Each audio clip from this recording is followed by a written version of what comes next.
As the state police investigation continues to develop here at Central Falls City Hall, this week our attention goes down the road to the Wyatt Detention Facility and how politics may have cost the city's taxpayers hundreds of thousands of dollars in a community that's on the verge of bankruptcy. Since 1993, federal prisoners housed at the Wyatt Detention Center have helped pump millions of dollars into the city of Central Falls. That all changed in 2008 when a Chinese immigrant named Jason Ng died in the prison's custody, prompting the Immigration and Customs Enforcement Agency to pull out all of its prisoners. Until the population hits 600, the city doesn't get anything. And we've been below 600. We've been above 600 a little bit, but we're last on the totem pole to be paid. Mayor Charles Moreau says that when ICE pulled out, the city's cut of more than $500,000 a year went with it.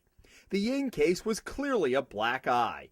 But up until then, the Wyatt was fully accredited and annually had gotten superior marks for the way it was managed, including the year Ng died. That was a convenient lever to get everything, just to basically move people out. Al Romanowitz was on the prison's board of directors for more than a decade, including 5 as chairman, before being forced out by Mayor Moreau. Romanowitz said the Teamsters had been trying to unionize the correctional guards long before Ng died. He believes Moreau, under pressure for political backing, supported the effort. The fallout from Ng's death gave the mayor, who appoints the board of directors, an excuse to shake things up. Is there supposed to be an insulation from politics? Exactly. That was the whole point. Okay. And was it that way for a while? It was. It was completely that way. And did that begin to change? It did. Months before Ng died, both Congressman Patrick Kennedy and Attorney General Patrick Lynch contacted federal authorities that oversee the Wyatt, alleging unspecified corruption and assaults at the prison. But they never brought those concerns directly to Wyatt officials at the time. We never got any communication from Patrick Kennedy. Okay, right? Did you find that odd? Yeah, I did, since he's going directly to our customers, obviously. Okay, usually if somebody's going to make an allegation, you usually make the allegation and let the management or the board know first, okay, so we can take a look at it. Romanowitz believes it was a concerted effort to discredit and oust the Wyatt's executive director, Anthony Ventatullo, and pave the way for new management, brought in by Moreau, that would be more receptive to a union. To this day, have you ever gotten a response from Kennedy's office? No. In early 2008, Ventatullo sent a blistering letter obtained by the Hummel report to Patrick Lynch. In it, he invites the Attorney General to visit the Wyatt and personally observe the, quote, abusive activities and environment of wrongdoing the Attorney General claimed were taking place. Let's send a letter, because some of this stuff was bordering on, we felt was bordering on extortion. And we sent a letter back to Patrick Lynch and told him just that. After that, the board heard nothing from either Lynch or Kennedy, and the matter was dropped.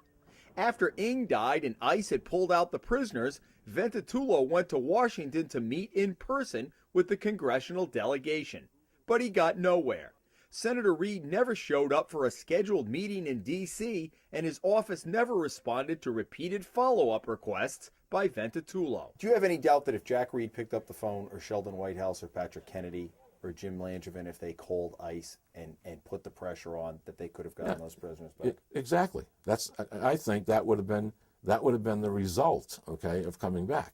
So we caught up with Senator Reid this week to get his take on the Wyatt and the former board chairman's assertion of union influence. And the word in Central Falls is, and I wanted to get your reaction to this, is the theory was they wanted to get a union in there, and that the whole union aspect was, if we get the administration out, then we can get a union in, and that the congressional delegation played along with that. What's your reaction to that? That is something that I have no specific knowledge of. Our knowledge. You heard that? No.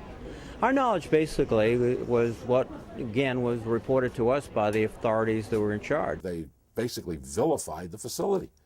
Okay, and that's what happens when politics gets involved in something like that. Do you think there was an influence on them from somewhere? Sure. Where'd it come from?